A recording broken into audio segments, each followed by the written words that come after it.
My name is Zach Arnold. I'm a Hollywood film and television editor, a documentary director, father of two, an American Ninja Warrior in training, and the creator of Optimize Yourself. For over 10 years now, I have obsessively searched for every possible way to optimize my own creative and athletic performance, and now I'm here to shorten your learning curve. Whether you're a creative professional who edits, writes, or directs, you're an entrepreneur, or even if you're a weekend warrior, I strongly believe that you can be successful without sacrificing your health or your sanity in the process. You ready? Let's design the optimized version of you. Hello and welcome to the Optimize Yourself podcast. If you're a brand new optimizer, I welcome you and I sincerely hope that you enjoy today's conversation. If you are inspired to take action after listening today, why not tell a friend about this show and help spread the love?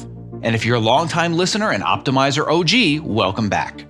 Whether you're brand new or you're a seasoned vet, if you have just 10 seconds today, it would mean the world to me if you clicked the subscribe button in your podcast app of choice. Because the more people that subscribe, the more that iTunes and the other platforms can recognize this show, and thus the more people that you and I can inspire to step outside their comfort zones to reach their greatest potential. And now on to today's show. If you work in the entertainment industry, you might be living under the assumption if you get really good at what you do, jobs will just miraculously find you. Therefore, you can avoid the painful process of putting yourself out there and selling yourself. After all, selling is for businesses and salesmen. Well, guess what? If you are a freelancer in today's gig economy, you are a business. Referrals may work for a while. But what if you decide that you want to do something different or maybe transition to a new or different genre of work? Suddenly, your current network that you have spent years building is of no use to you whatsoever. Having a solid networking strategy is essential for connecting with the right people so you can promote your business's services, i.e. you, and build a career that's going to provide you with the flexibility to both expand your portfolio, but then ultimately fulfill your passions. Well, my guest today, Liston Witherill, has made his career helping experts sell their services. He is the founder and creator of Serve, Don't Sell, and he is on a mission to help 100 million people become world-class and ethical communicators. He understands that networking can be intimidating, especially for busy creatives who identify as introverts and just want to focus on their craft. He also understands that many people view networking as making these awkward small talk conversations at boring mixers and events, of course pre-pandemic anyway, and ultimately bothering busy and more important people with cold outreach that never ultimately yields any response whatsoever. But guess what? Networking does not have to be this painful. In this episode, Liston and I discuss the mindset shifts that you need to make in order to network successfully and why doing so will improve your career exponentially. This episode will teach you the psychology behind effective networking and how to apply to your unique situation so you can not only expand your network, but also build better and stronger relationships to advance your career and also improve your well-being. If today's interview inspires you to take the next step towards a more fulfilling career path that not only aligns you with projects that you are passionate about, but also includes some semblance of work-life balance, and especially if you would like support, mentorship, and a community to help you turn your goals into a reality, then you and I need to talk. Because in January, I'm opening winter enrollment for my Optimizer coaching and mentorship program, and it sounds like you could be the perfect fit. Over the last 3 years, I have now worked with well over 100 students, and I've seen stunning transformations. But the biggest obstacle for most has been that the program in the past was too expensive or it just required too much time. Those problems are no longer an issue as I've made the program a lot more affordable and a lot less time intensive for those with busy lives, but who need an extra push to make whatever the next major transition is in your life. To learn more and apply, visit optimizeyourself.me/optimizer. Just so you know, I review applications in the order that they are received and I fill slots accordingly. So the earlier that you apply, the better your chances are of getting in the program. All right, without further ado, my conversation with founder and creator of Serve, Don't Sell, Liston Witherill, made possible today by our amazing sponsors, Evercast and Ergo Driven, who are going to be featured just a bit later in today's interview. To access the show notes for this and all previous episodes, as well as to subscribe so you don't miss the next inspirational interview, please visit optimizeyourself.me/podcast. I'm here today with Liston Witherill, who is the founder and creator of Serve, Don't Sell, and you, sir, help experts win clients that they should. And I also want to mention that you are on a mission to help 100 million people, just little tiny small goals. You want to help 100 million people become world-class ethical communicators. And for me, the big word here is ethical. That's why you're on the show today. We're going to talk about how do we flex the outreach muscle and build relationships. And I know that you are as big of a nerd about this stuff as I am. So my friend, this is going to be a pleasure to have this conversation today. Thank you so much for being here. The pleasure is mine. And it's so funny to hear you introduce me since we go way back, like way back, beyond light years of internet marketing time. So I'm happy to be here. Thanks for having me. Like we were talking about a little bit before we officially went online here, you and I have known each other almost since I moved out to Los Angeles. So it's been, I think, probably 15 years, but we met because of personal reasons, just through, people, and not at the time, but now through my wife and another person, you knew them. So we just knew each other personally, but I always knew that we had things in common other than we were just at the same barbecues together. Then we lost touch for a while. And then all of a sudden, just this realization kept dawning on me. You and I are approaching very, very similar things in a very similar way. So I believe that we would be on this podcast today, even had we not met through other completely different circumstances many, many years ago. And the reason specifically you're here is the three words that are in the name of your business: serve, don't sell. That is such an important concept for me, because when I talk to people in the creative industries with whom I work, I tell all of them that you have to look at it as providing value to others first.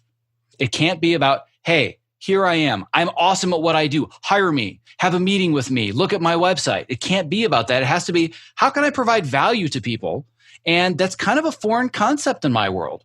And it's not a foreign concept in yours. So tell me a little bit more about who you are, what you do. Sure. So as you said, my name's Liston. I'm very happy and excited to be talking to you right now, dear listener. So thanks for giving us some of your time. So what I do is I help experts sell more of their services and reach the clients that they should. And what I mean by that is a lot of people who are in consulting, coaching, creative fields, right? UX design or graphic design, or even editing, film and audio editing, right? We are really, really good at a thing. And I can relate to that. I have a deep background in media production. Then I was doing, digital marketing and copywriting. But I quickly learned that it's not a meritocracy in the sense of the kind of way we think the world works, which is if I just get really good at something, I'll be undeniable. I'll be so good that I can't be ignored, which I think may have been the name of the book by one of your previous guests. That's the name of Cal Newport's first book. So well played. Yeah, which I totally disagree with, at least in the sense of it implies if someone is the best at something, we definitely will have heard of them because that's just cosmically how things work. And I don't agree with that at all. Unfortunately, there are lots of forces that control why we know certain things. And one of those core forces, and what we're going to talk about today, is other people, right? And so relationships really, really matter. They're an important resource in our business, and there's a skill and a habit that comes along with reaching out to someone. I'll give you an example.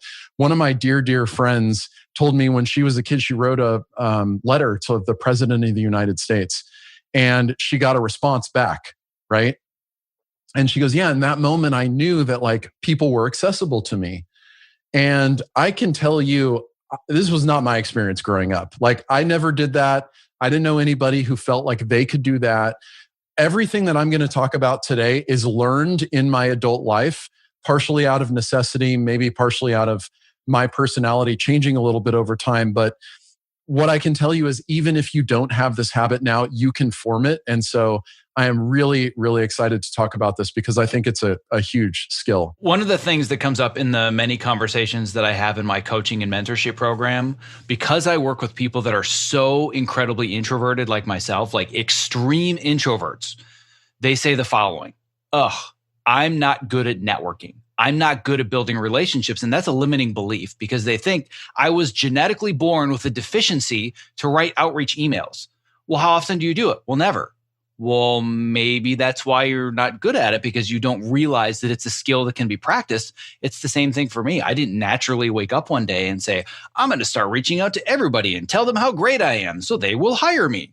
You got to learn the skill. But when you break it down, anybody can do it. And now more than ever, given our present circumstances where those that feel like, it's easier for me to just go to the bar, go to the meetups, go to the panels or the events, you don't have any choice anymore but to do the outreach. Totally. And my experience, I back in the days when I had a day job, I did a lot of that, what you're describing, going to all the meetups and the, business journal events and BNI, Business Networking International. And they all felt like a gigantic waste of time to me. And when I talk to a lot of people, a lot of them are surprised that I'm not a strong extrovert. I'm kind of in between. Like I can thrive and meet new people and that's fine, but I'm tired afterwards and I just need to be alone. And so one thing that I find is saying that you're an introvert isn't actually capturing it because it's not like you have no relationships or you never make new friends. That's not the case, right? It's that some settings are a little bit more overwhelming to you than others. And also kind of the key thing with outreach is I think a lot of people don't understand how to put themselves in the shoes of the person they're trying to reach and what matters to them. And that's going to be one of the key skills we talk about here, is really understanding what they want, because that's the likelihood that you'll get a response is so much greater. And I can give you some positive and negative examples of this in my own life. It's not really about the introversion. It's, I think, not knowing where to start. And then maybe also assuming you're going to get rejected and then having an aversion to that feeling of rejection. Which I think is probably not a good way to look at it because you may not actually be getting rejected. So we can talk about all those things. Yeah. And we're definitely going to dive into that a little bit later. And I want to put a pin into that because I'm sure you hear about this all the time where people say, oh, well, I've tried that before. I haven't gotten responses. People just don't want to help me. Right. So it's the outreach thing doesn't work. It's like, well, that's because your strategy for outreach and follow up. And there's so many nuances as far as how you structure a single sentence, the length of your email, the quality of your subject line. All of these are going to dictate what is the probability you get a response. But at the end of the day, it's, oh God, nobody wants to help me. They're not responding. This just isn't for me. Right. So I want to get into the nuances of the specific tactics a little bit later on. But I think the first thing to mention, which you already kind of alluded to, is this idea that especially for a craftsperson that does a very specific skill like editing or coloring or writing or directing or whatever it is, they put all of their energy and attention into the craft because that's making them better because that's the part of the process that they love. It's one thing for you to be great at what you do, but none of that matters if people don't know that you're great at what you do. And for some reason in my industry, so few people hone in on that and they don't even realize, wait, in the gig economy, I am the CEO of a business and it's a business of one. I didn't marketing and networking is actually a skill I have to learn, just like Avid or DaVinci Resolve or this camera or whatever. Like that's a pretty startling and scary realization for creative people. Well, one thing I find, I agree with you. And one thing I find is, I'm sure you've heard this. You talk to some people, probably, I know when you started, you went around and talked to a bunch of people about how do I make it as an editor? And I'm sure you talk to lots of people who just say, oh, it's all about referrals. Get really good at your craft. You'll get referral. You'll be noticed. You'll get referrals. And then everything just falls into place. And to that, I always say, yeah, but that's not really a repeatable process, right? Like you're not telling me functionally what actually happened, which is not just someone believed in me or I got a referral, but I knew the person who was best friends with the director or who was the gatekeeper for the films at this studio, right? So it wasn't just a referral. It was also knowing the right people. And when one thing you talk about being nerdy, right? So I think about network topology, right? So why are some networks structured in a way that referrals are a viable strategy for some people, but not others, right? Who do equal, let's say all things are equal. Two people, exactly the same skill set. One gets promoted through their career and another just goes unnoticed but they can make like the best film that you could possibly want. What's the difference? And part of it is, who are those nodes within the network? How big is the network? How proximate are the people in the network to the people that really matter to me? So the reason I say this is you can actually proactively control what your network looks like, which is the whole point of the discussion today. Oh, God, yes. And you just hit on two huge points that I want to really dive a little bit deeper into. One is the idea of referrals. There is a world still today where you can count on being really good at what you do and getting referrals from one job to the next, which is great until you don't want to do that one very specific thing anymore. Those are the people that come to me and say, I spent a decade editing unscripted television or reality or documentaries or whatever it is. I've gotten all my work through referrals, which is great. I don't want to do it anymore. And I don't know anyone that's doing what I want to do now. Therefore, I can't break in. And I say, well, then just connect with the people that you want to do what they're doing next. Well, what do you mean? Like, I don't understand. Like, you mean I just like email them? Yes.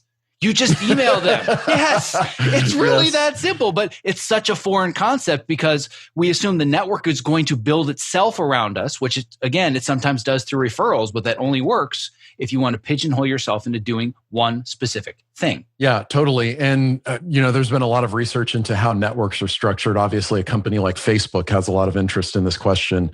And generally, I would invite anybody listening to this right now, think about your whole social network.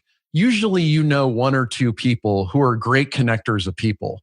Like you can kind of trace back, 50%, 80% of your friendships or connections to less than a handful of people, usually between 1 and 3, have some sort of outsized impact, right? And so, those are the types of people that we want to know, but you can also become them, right? In maybe a smaller baby version of that, where when I think about what's affected my career and how I'm sitting in the seat right now, there's a handful of people who've made an outsized impact, right? So I think one thing we might touch on is I'm currently in the middle of running a online speaker series called ClientCon, and I have 30 speakers there.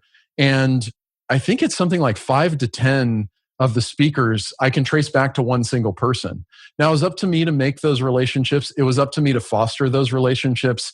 It was up to me to pitch ClientCon to them in a way that made them feel like they'd get something out of it. All of that's true. But without that initial person, I probably wouldn't be there with them. And that comes back to the other thing that I wanted to dive into a little bit deeper is creating your own network, which is one of the reasons why even if there was no pandemic and there wasn't even part of the conversation, and people say, well, I network all the time. I go to this mixer, I go to this meetup, I go to all the panels. And I say, that's great. Are you meeting all the right people that you want to connect with? Well, no. I mean, a lot of people there are kind of out of work the way that I am. And, I'm not well, that's because the people you really want to connect with, they're working. They're also in small, dark rooms, just like you, and in your mind, unreachable. But when you flex your outreach muscle, in my opinion, you construct whatever the network is that you desire. And yeah, it takes more time and it's more effort. But when I look at all of the major shifts in my career and all of the mentors that I've surrounded myself with, the job that I had on Burn Notice, the job that I now have on Cobra Kai, the fact that Ramesh Sethi is my business mentor, the fact that Tony Horton is my fitness mentor, the fact that, like you were alluding to, I've had podcasts with James Clear and Cal Newport and David Allen. Every single one of those is because I consciously said, you know what? I'm going to reach out to this person. I'm going to bring them into my network and I'm going to provide them value first. All of that very conscious. So if anybody says, oh, well, must be nice to know all these people, I know all of them because I made it a point to get to know them, and it all started inside their email inbox. But it all starts with providing value. So that's really what we're going to start to talk about is, what does that even mean? When people say that, that's such a buzzword. Oh, sure, provide value, but I want the work and I need the job and I need to prove that I'm so good at what I do. Why doesn't that work? Why should I lead with value and serve, not sell? Well, for lots of reasons, right? So if you put yourself in the shoes of anybody you want to reach, I'm sure you have this experience. On a daily basis, I get pitches for guests to be on my podcast. And You're nodding along. Oh, Yes, dear for God. the listeners. I have I don't want to derail you, but I now have a folder in my email that's called bad outreach. I collect bad outreach. Oh, that's funny. I do too. Like I said, kindred spirits. Yeah. Well, and I train my clients on that, right? And Me too. I use them as examples. Yeah. And like, here's what not to do. And they're all basically the same flavor, right? Liston, love your podcast. Okay, you already lost me. I don't believe you, right? If you love my podcast, you'd say something that I know signals you actually listen to it. So that sounds like BS. And then they go on this like rant. It's like, you typically 200 to 500 words about how awesome this person is. And I'm always like, well, I've never heard of them. I mean, how awesome could they really be? And also, here's the big idea. When they're reaching out to me, again, I'm getting this at least once a day, probably more like 10 or more times a week, right? How can I evaluate that quickly?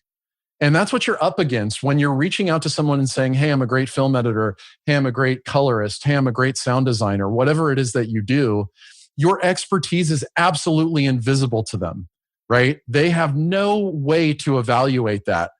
And so you may think, well, okay, I'll send them my reel. Okay, so now they don't know who you are and you're expecting them to invest 5 minutes in your reel? Probably not. Probably right? not. Definitely not. Oh my God. I'm so glad somebody else agrees with me on this because I got an email, I don't know, maybe it was a month or two ago. I'd have to look in my bad outreach folder. Hi, Zach. Found your podcast. Real big fan. Below, I've included a link to my Vimeo demo reel. I would appreciate your thoughts and any notes that you could send and provide. Are you flipping kidding me? Really? You expect provide me to... notes is quite the ask. But that's the thing. It's one thing to say, would you take a look at my reel? I get that all the time. But would you provide your feedback as if I have the time in my day that I'm just going to magically find with my time magic wand and give it to this person? Like, no. Yeah, I know. So I get enough now and I got one the other day where the guy's like, so-and-so told me to get in contact with you. He says you're really accessible, right? I'm like, okay, where's this going? I'd love to talk to you about your thoughts about sales coaching. And I was like, you can go to this page and buy a call from me. But otherwise, like, I don't give free advice. Like, I don't have time for this. Now, the truth is, let's take that same piece of outreach.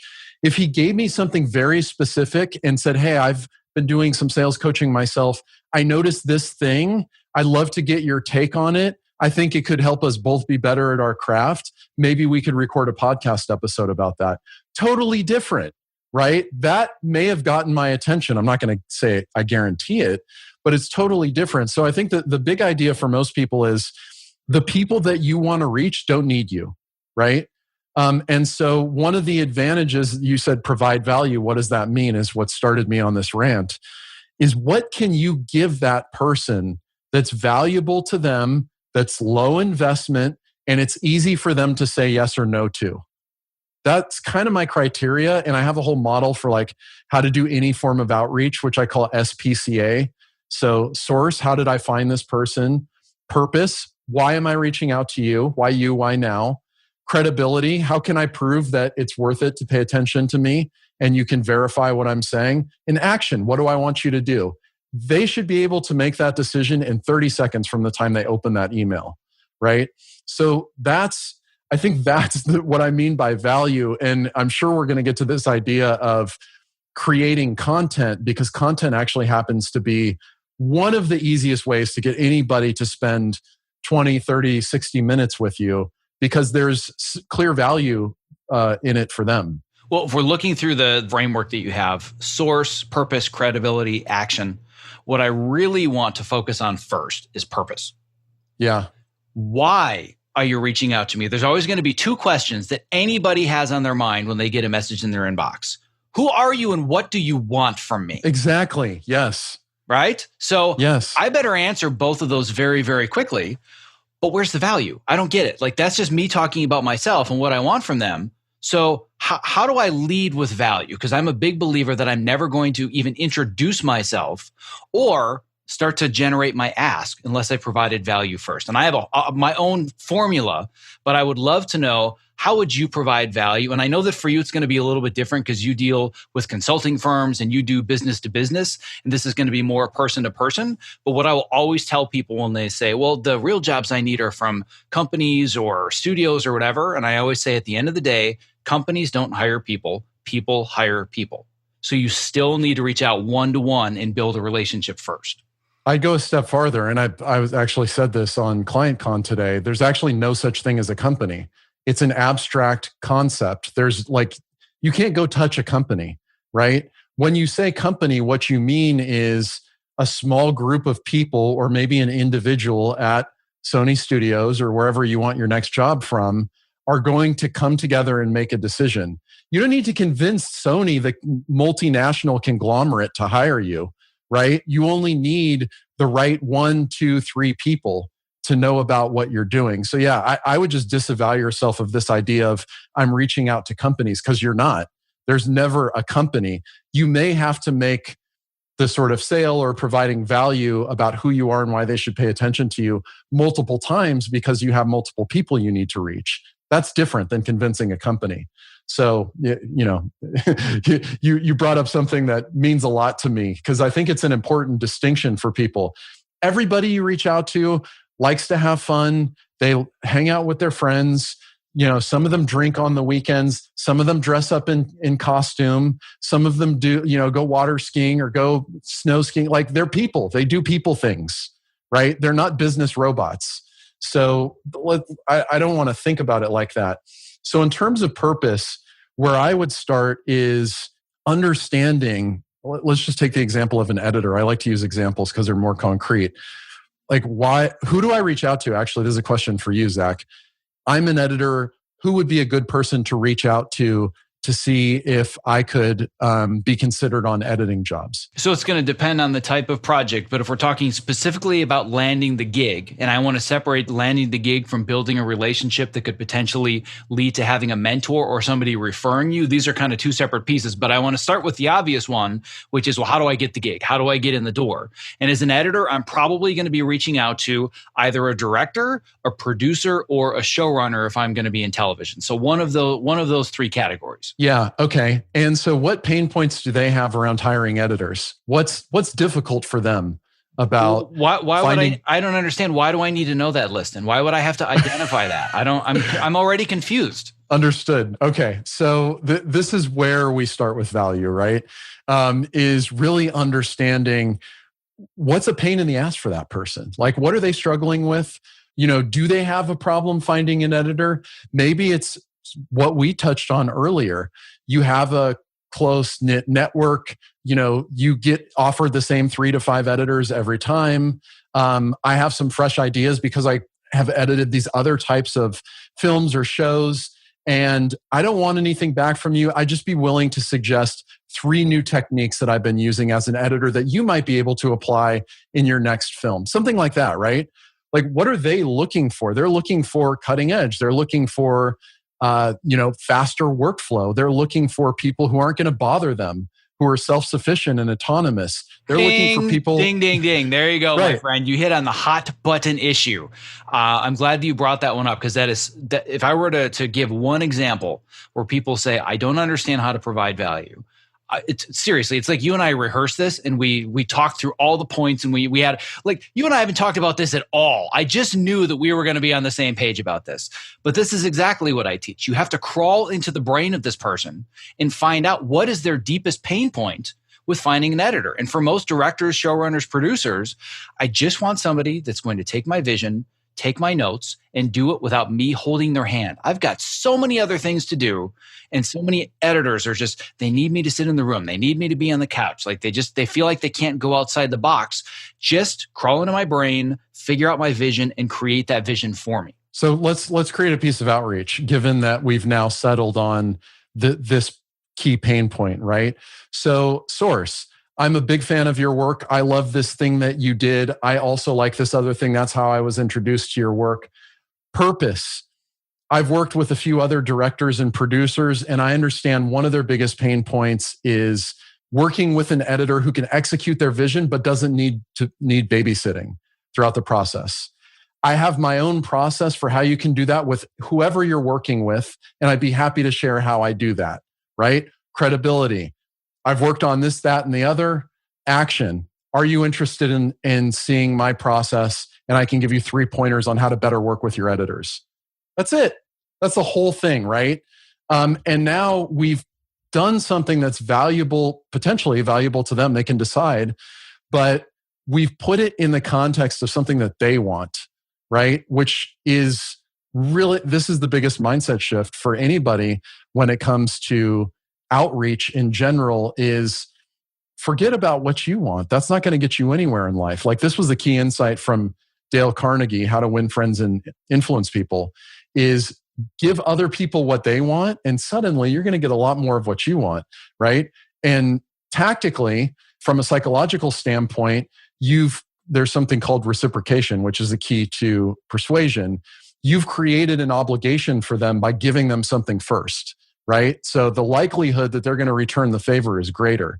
Now, I'm not saying you should do this with the mindset that you'll always get the favor returned, because you won't, but you'll also feel better about it. And what is the downside of having a conversation with a director or a producer whom you respect, even if they don't hire you? Like, I only see upside in that. Agreed. And I think that if we're talking specifically about I just want the gig, looking at what they want as opposed to what I want, and I want you to pay attention to me, I would agree wholeheartedly with all this. But what I also want to talk about is how this works if you're not interested in actually landing the gig because you know there's a job available. So I think what you're talking about and what we've been talking about so far is I go into the trades. Oh my God, I just found out that a showrunner friend of mine has got a new series. I got to get in front of him now and know that I need to be considered and I'm a good fit. But beyond that, there's also the idea of I just want to connect with people that are doing what I want to do next. And I want to be, what's the recipe for their success and how can I follow it? And there's a lot more ninja art form to the outreach when it's not just you're looking for somebody and I'm available. Totally. And I mean, I'd also say in that scenario where the job is advertised publicly, it's probably too late by then, right? You may land a few gigs like that, but the people who already have relationships more than likely are going to be the ones to get it 80% of the time, not always, but most overwhelming majority of the time. So yeah, I mean, I think you need an angle, right? You need to understand, spend time. This is an interesting thing.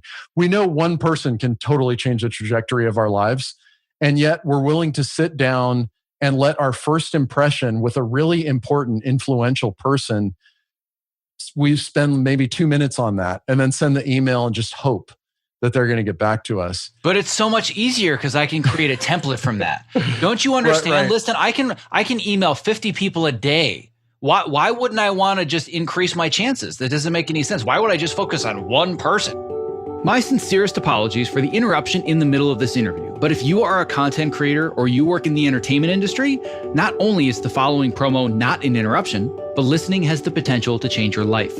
Because collaborating with Evercast is that powerful. Here's a brief excerpt from a recent interview that I did with Evercast co-founders Brad Thomas and award-winning editor Roger Barton. Living this lifestyle of a feature film editor has really had an impact on me. So I was really looking for something to push back against all of these lifestyle infringements that are imposed on us, both by schedules and expectations. When you guys demoed Evercast for me that first time, my jaw hit the floor. I'm like, oh my God, this is what I have been waiting for a decade. I also had the same reaction when I first saw Evercast. 2 words came to mind: game changer. Our goal, honestly, is to become the Zoom for creatives, whatever it is you're streaming, whether it's editorial, visual effects, Pro Tools for music composition, live shot cameras. It's consistent audio and video, lip sync, always stays in sync. Whether you're in a live session where you're getting that feedback immediately, or you can't get it immediately, so you record the session and you can share those clips with people on the production team where there's no room for any confusion. It's like, this is exactly what the director wants. This is exactly what the producer wants. What matters most to me is it makes the entire process more efficient, which then translates to us as creatives who spend way too much time in front of computers. We get to shut it down and we get to go spend time with our friends and family.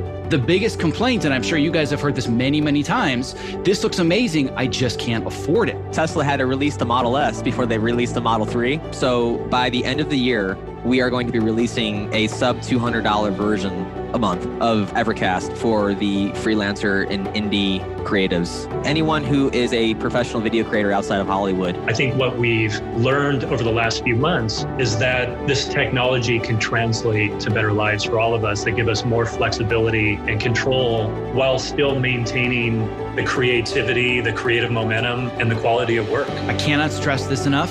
Evercast is changing the way that we collaborate. If you value your craft, your well-being, and spending quality time with the ones you love, Evercast now makes that possible for you and me.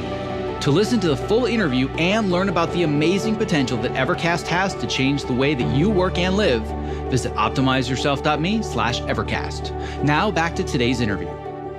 Well, a good example of this for you, I know, is one of the things that started you on your internet marketing journey was getting an article placed with Trello, which then led to a whole cascade of other things that you did with, I think, your Lynda course and people sort of knowing you as an organizational productivity guru, which helped build your platform as you have it now, right? And you can trace that all back to, I don't know if they reached out to you or if you reached out to them, but that one relationship is very, very meaningful. So what I would say is favor the things that doesn't scale. Don't send 50 emails, send 2, right? Send 2 really meaningful ones. Or here's some better math for you. If you sent just 1 email a day, instead of saying, I'm going to spend 20 minutes finding 20 to 50 people to reach out to every day, if you sent 1 really thoughtful email every day to someone who you really want to connect with, and you just did that on work days, that's over 200 people you're connecting with in a year. And that's probably coming from the average listener. I don't know about you, dear listener, but that's probably 200 more than you're reaching out to now. You know, I'm a big proponent of, if you identify someone who's doing something cool, who you want to talk to or learn from or contribute to in some way, now's the time to get in touch with them. Start making that a habit where you're not like overthinking this. You're thinking about it on like a campaign level and who are the 2,000 most connected people in all of editing, and I'm going to systematically go after them. You don't need to do that, right? When you see someone who you think is worth your time and attention, and there's an angle for getting a hold of them, even, you know, Zach, I'm a big advocate of this. Even if it's just to email and say, I'm a huge fan of your work. I love that you're doing this thing. No need to reply. I just wanted to express my gratitude. That matters, right? Like those things matter. And again, I want to just be clear. I didn't grow up with anybody who taught me to do that. And it is something, as I think about having kids, I don't have kids yet, but as I think about having kids, this is something that I want to give to them because I find it just such an incredible tool to be able to do that. And you're always shocked by the types of conversations and relationships that can form as a result of that. Well, there's about 473 different strings that I want to pull and threads that I want to go into. I'm going to do them one at a time. Okay. The first one that I want to start with is this idea of do things that don't scale, which just sounds like, are you crazy? I don't have time in my day to do things that don't scale. But the visual that I want to give people is, imagine that you're going to go to a networking conference with all of the big industry names, and there's 500 people in a giant room. The shotgun approach that most people take is, I've got a pocket full of business cards, and bam, bam, bam, bam, bam, bam, bam, business card, business card, business card, 2-minute conversation, 2-minute conversation. Go back to your hotel room. Fingers crossed. I really, really hope somebody gets in contact with me.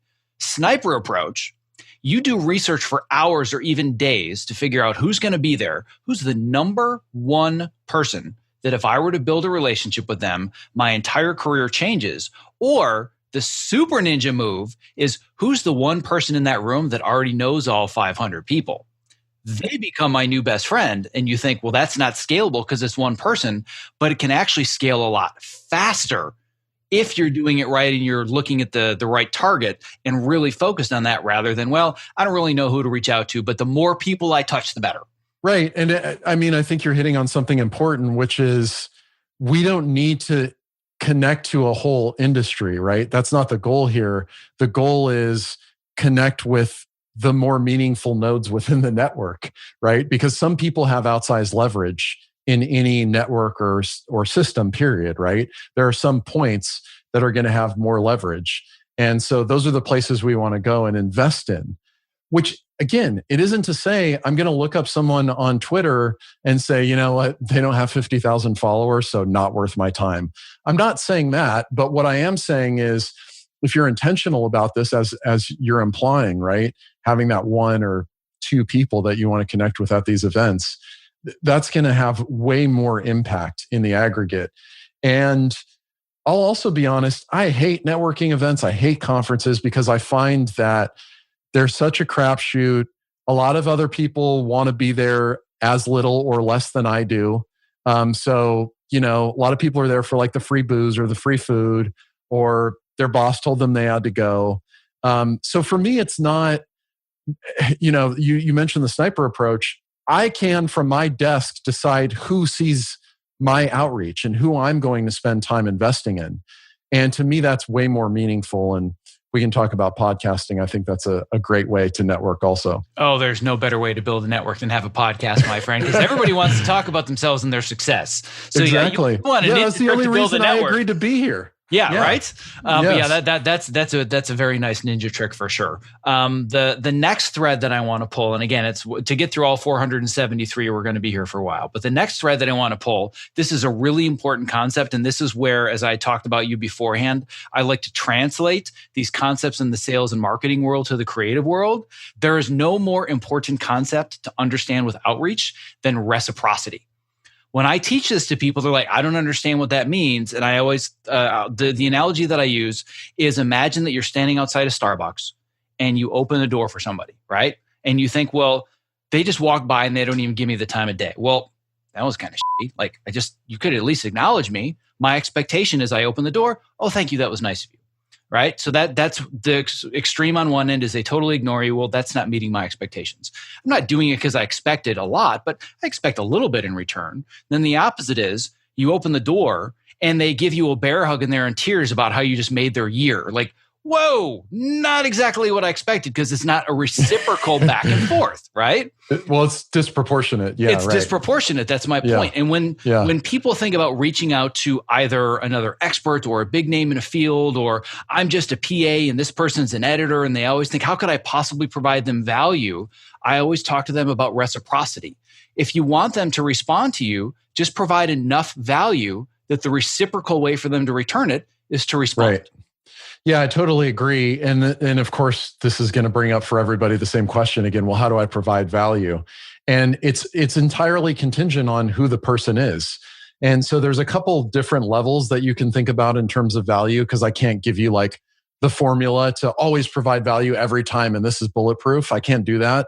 But what I can tell you is editors as a group of people probably have a shared set of circumstances, problems, challenges. Right? That's one level you can think about, right? Above that is like people in the movie industry have a shared set of challenges and problems and things, desires, things that they want in their lives. And then below all of that is like the person at the studio or this individual person, right? We can go onto their social media. We can see things that they like. It doesn't have to be business related. I'm not big on this idea of like, if someone reaches out to me and says, I saw that you love hip hop on Twitter, so here's an album recommendation, and they're in my business inbox. I'm like, what now? Weird. Yeah, I agree. There's a time for that, but it's not in your first outreach. Right. No, I'm just like, you don't have my attention, and that's creepy.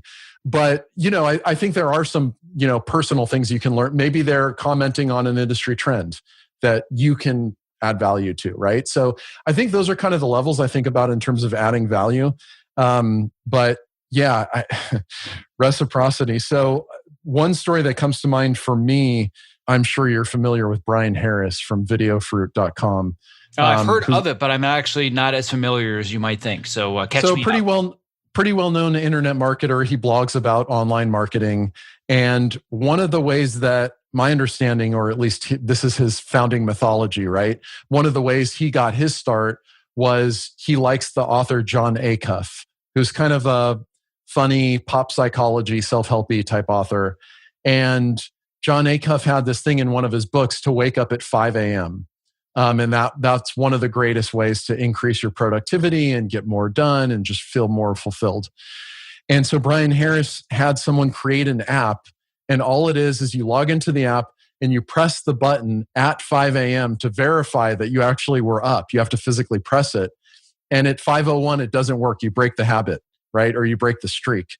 And he sent it to John and he was like, big fan of yours, loved your book. I created this app.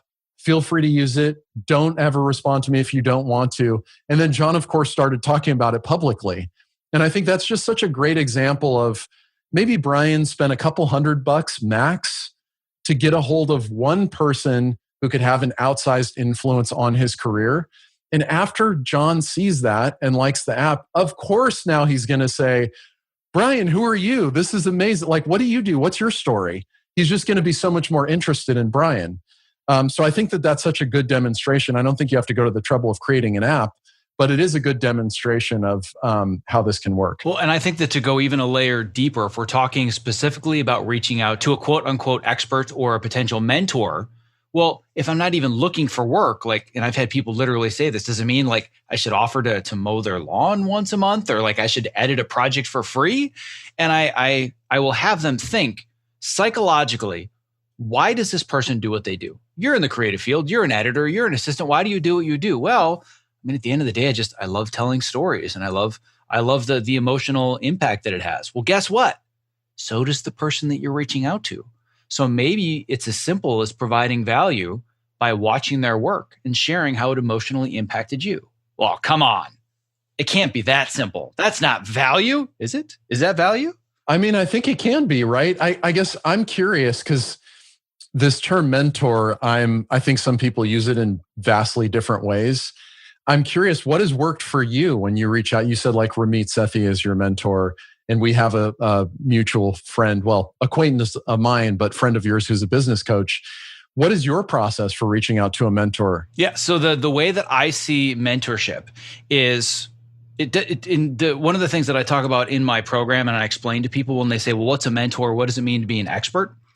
People think an expert is the best in the world at whatever it is that they do. And my opinion is that an expert is anybody that's doing what you want to do next. So if you're at the bottom level of a TV show, that would be a production assistant. You are the world's foremost expert on how to become a production assistant on a studio show to somebody that can't break in. Right. So for me, an expert or a mentor is who is the best at doing what I want to do next. So for some people, that's the world's best at something. So I think that Ramit Sethi is a good example. I think a better one that more people would relate to would be Tony Horton. This is a story that I tell a lot because people are like, what business does an overweight film editor that's not in the fitness industry have training American Ninja Warrior with Tony Horton? Like, that seems insane. But I said, if there's anybody that can help me with this journey of getting from where I am now to where I want to be next, this is the guy.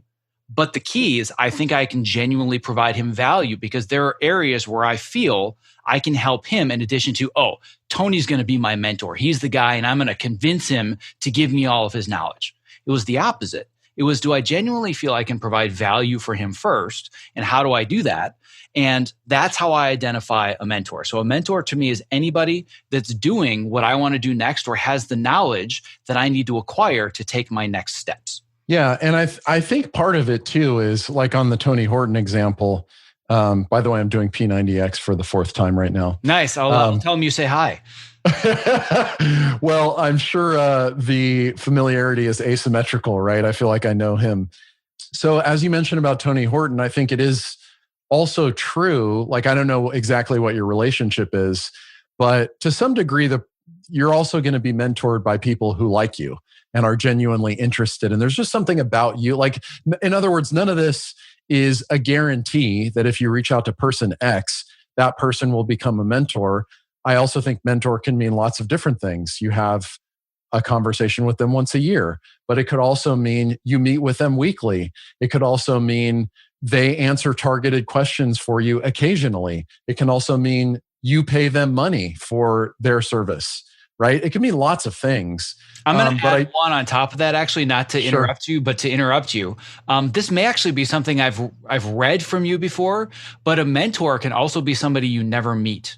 It can be the podcast. It can be the article. It can be the course. They don't even know who you are as a person. That's how it started with me and Ramith, and how it started with both you and I with Tony Horton. Tony Horton was our fitness mentor through the P90X DVD. And that's mentorship, in my opinion. It's somebody that's giving you the skills or the knowledge that you need to get to a different level than you are now. So a mentor can be so many different things. Totally agreed. Yeah. So start reaching out, I think is the bottom line here. So then let's talk a little bit more on a granular level. Let's get a little bit nerdy about the specifics, because I think we're talking about a lot of really important high level stuff that hopefully will convince people to shift their mindset that outreach really is going to be the best avenue for me to create a fulfilling career path.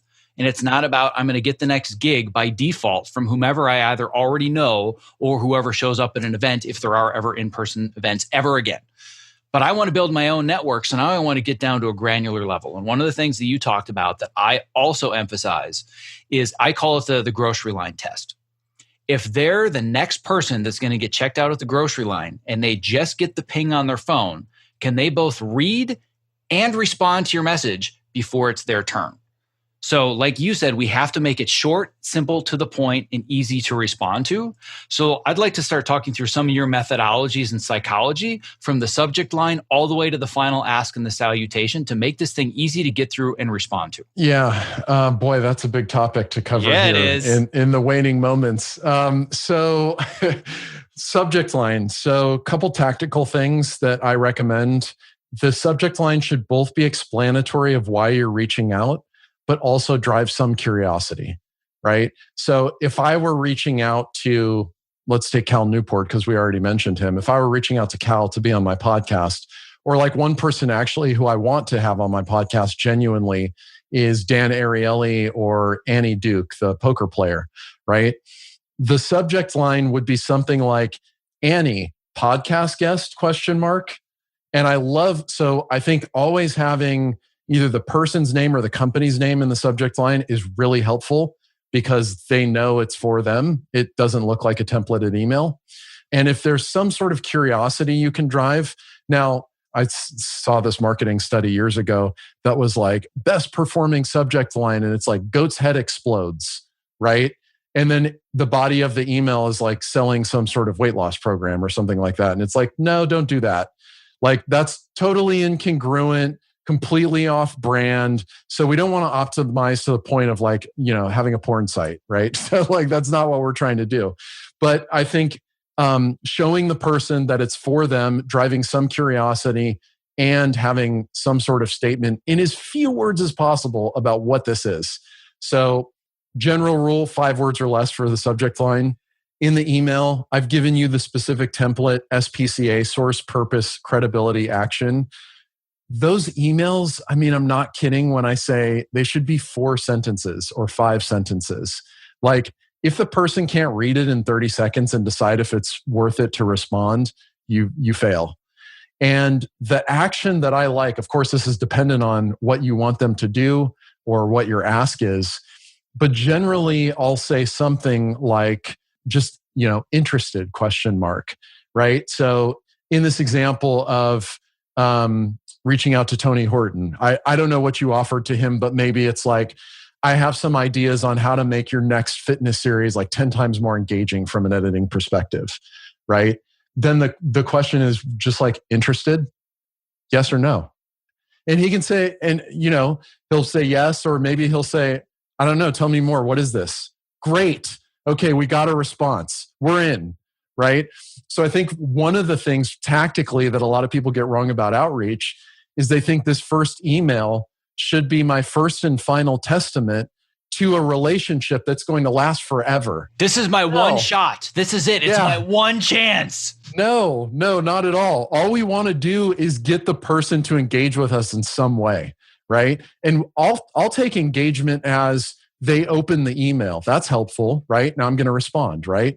That's another thing that I think is really important for people who haven't done outreach before. You send as a thought experiment, the best piece of outreach with the most value packed in it ever created in the history of mankind, and the person doesn't respond to you. Have you been rejected? Well, not necessarily, right? Maybe they were in the grocery line, but they were next and they saw the email, and then the checker was like, "Excuse me, ma'am, please pay." And they're like, "Oh, shoot, I put my phone away. I accidentally deleted the email. 50 other emails came in. I lost track of it." They didn't reject you. They're busy, right? De facto here, we're going after people who are busy and have other things to do. One piece of outreach is not enough to determine that I've been accepted or rejected. So I would say disavow yourself of that also. Yeah, I don't know, but I don't want to bother them. And I feel like I'm being needy and I'm asking them for too much and blah, blah, blah, blah, blah. I hear this all the time. I want to get to this in a second, but there's one thing that I want to pull out of the first part of it that I think is so super important, was you saying that I want to make it simple to respond to, yes or no. So let me give you an example. Would you be okay with us getting together for lunch at 1 p.m. this Friday so I could pick your brain? Why are you laughing? Oh, my least favorite. Why? Yeah. Okay. So Jason Fried, the CEO of Basecamp, he goes, "Who wants their brain picked?" Like who? I think no one really wants their brain picked. But it's a yes or no answer. It is. It's too big of an ask, right? So lots of things I think about there. One is, dating analogies are so overused in all marketing and sales, but I think it's apt here. It's like we're not going to ask someone to go on vacation with us when this is the first time they're seeing my face or name or having any idea who I am, right? It's just too much, right? And it is a big ask. It's like a gigantic ask to have lunch with someone. It's a big ask to meet with someone over Zoom even, right? Like, I don't know about you, Zach, but I personally don't look at my calendar and go, boy, if I could just have more blocks taken up by other people asking for my attention, I'd feel whole again. Yeah, I don't have that problem. Everybody's time is spoken for, right? So you have to make it compelling, and you have to go with small graduations, right? So, we can talk about all kinds of unethical psychological experiments that prove this point. But basically, if we start small and continue to graduate, we're more likely to get the next subsequent yes, right? And so what is the smallest commitment that I can ask for? So the reason I like this, and this is borrowed from my friend Raj Nathan, he always ends with just interested ? Because that, and he's usually teasing something, right? I can give you information on X, Y, and Z. I can tell you something that can help you grow your revenue. I can tell you something that'll help you hire your next editor, whatever it is. Interested. Yes, so easy to answer. There's no cognitive load. And then now you have permission to start engaging in a conversation, right?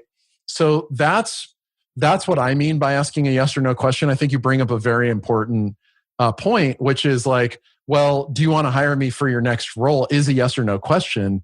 But of course, I can't answer in the affirmative right now. So you're setting yourself up for failure if you do that, because I don't know how good your editing is. I don't know your past credentials. I haven't talked to your references.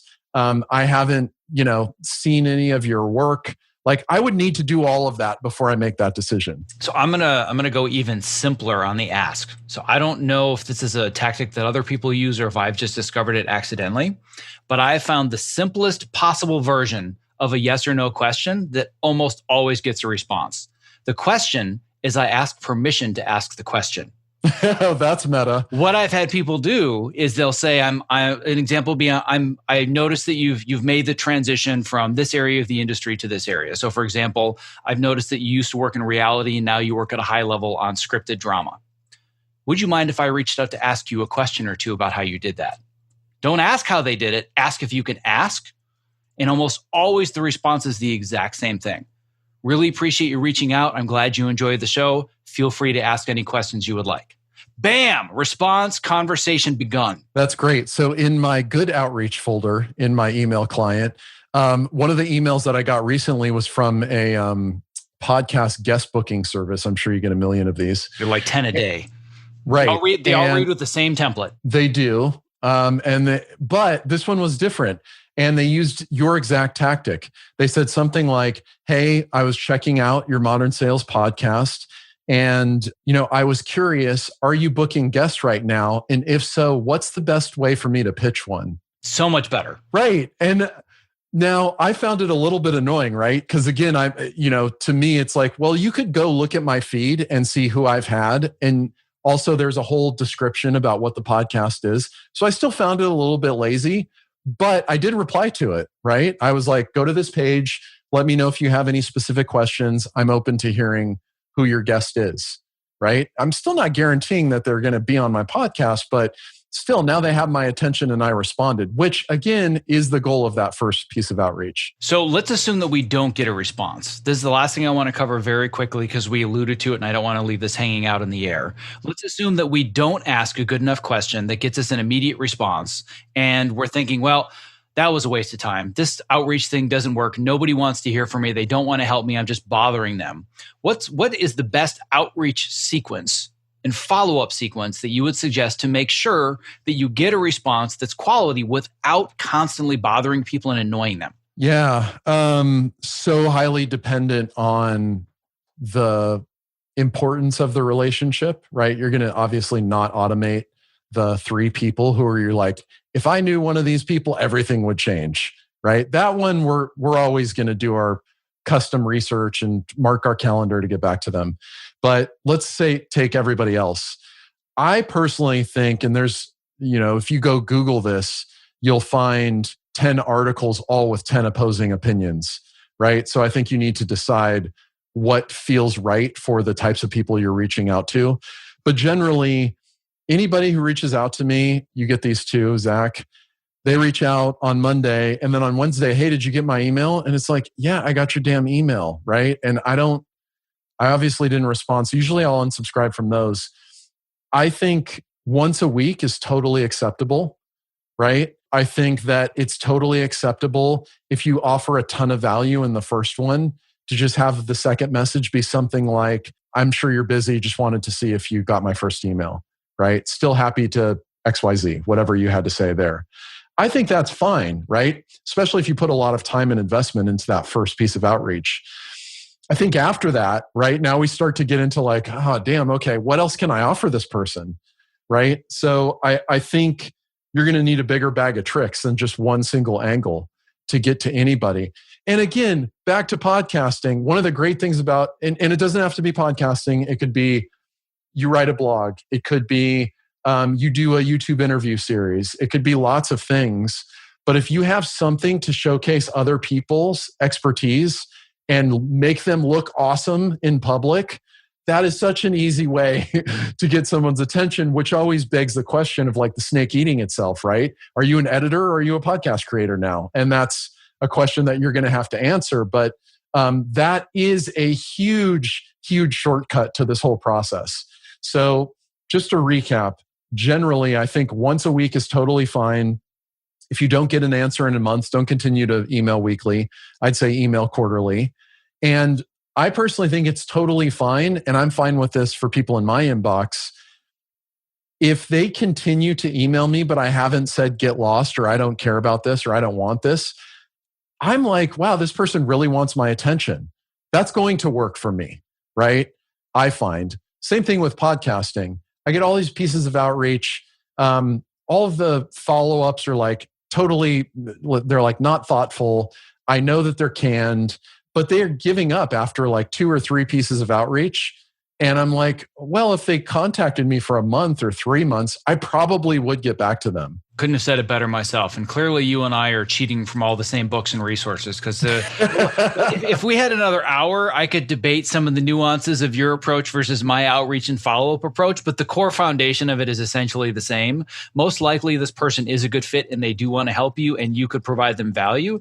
They're just busy and you need to be persistent, but you also need to be polite and be patient because sometimes it takes months or even years to make those relationships happen. But, and this is something we didn't really talk about, but that I want to close with, is that everything we've talked about is about building relationships, not completing transactions. It's all about building relationships. And to do that, you have to provide value and lead by giving first and not taking. Couldn't have said it better. I think that's a great place to end it. So on that note, I know that we live in very, very different worlds where you're more B2B consulting and whatnot, but I want to encourage everybody that's listening to think outside the creative box and realize there are some tremendous resources in other industries to help you with this specific process. And I think that you, my friend, are an amazing resource. So where can people find you if they want to connect with you? So just go to my website, servedon'tsell.com is a great place to find me. I have a short email course that's free on how to sell your services more effectively, which would apply to everybody listening to this. There's tons of other free stuff on there. I blog regularly. And also, since you already like podcasts, you can check out my podcast, which is called Modern Sales. It's a big orange cover. You can find it anywhere you listen to podcasts. Well, this has been a pleasure, and I very much appreciate you sharing your time and your expertise today. So thank you so much. Before closing up today's show, I would love to ask for just a couple additional minutes of your time and attention to introduce you to one of my new favorite products created by my good friend Kit Perkins, who you may recognize as creator of the Topomat.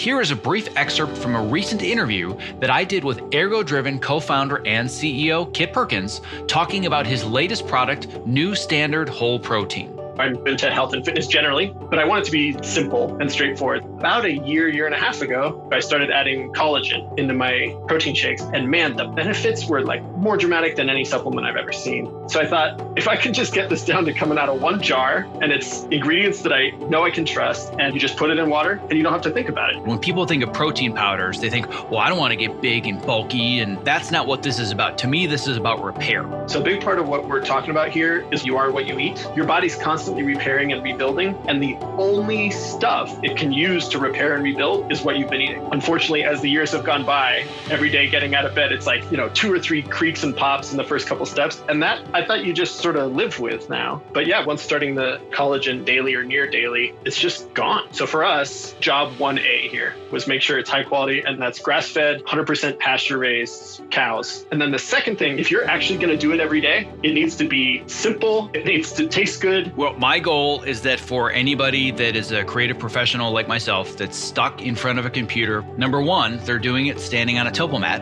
Number two, they've got a glass of New Standard Protein next to them so they can just fuel their body, fuel their brain. So you and I, my friend, one edit station at a time are going to change the world. And even better for your listeners, with code OPTIMIZE, on either a one-time purchase or that first subscribe and save order, 50% off. So if you do that subscribe and save, that's 20% off and 50% off with code OPTIMIZE. That's a fantastic deal. If you're looking for a simple and affordable way to stay energetic, focused, and alleviate the chronic aches and pains that come from living at your computer, I recommend New Standard Whole Protein because it's sourced from high-quality ingredients that I trust and it tastes great.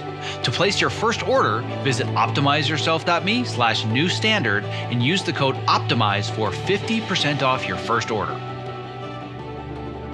Thank you for listening to this episode of the Optimize Yourself podcast. To access the show notes for this and all previous episodes, as well as to subscribe so you don't miss future interviews just like this one, please visit optimizeyourself.me/podcast. And don't forget that if you are inspired to take your networking game to a whole new level, but your outreach email game is just a bit weak, you get 100% free access to my new, improved, and upgraded Insider's Guide to Writing Amazing Outreach Emails, which is available for free to download at optimizeyourself.me/email guide. And lastly, a special thanks to our sponsors, Evercast and Ergo-Driven, for making today's interview possible. To learn more about how to collaborate remotely without missing a frame and get your real-time demo of Evercast in action, visit optimizeyourself.me/Evercast. And to learn more about Ergo-Driven and their brand new product that I am super excited about, New Standard Whole Protein, visit optimizeyourself.me/newstandard. If today's interview inspires you to take the next step towards a more fulfilling career path that not only aligns you with projects that you are passionate about, but also includes some semblance of work-life balance, and especially if you would like support, mentorship, and a community to help you turn your goals into a reality, then you and I need to talk. because in January, I'm opening winter enrollment for my Optimizer coaching and mentorship program, and it sounds like you could be the perfect fit. Over the last 3 years, I have now worked with well over 100 students, and I've seen stunning transformations. But the biggest obstacle for most has been that the program in the past was too expensive or it just required too much time. Those problems are no longer an issue, as I've made the program a lot more affordable and a lot less time intensive for those with busy lives, but who need an extra push to make whatever the next major transition is in your life. To learn more and apply, visit optimizeyourself.me/optimizer. Just so you know, I review applications in the order that they are received, and I fill slots accordingly. So the earlier that you apply, the better your chances are of getting in the program. Thank you for listening. Stay safe, healthy, and sane, and be well.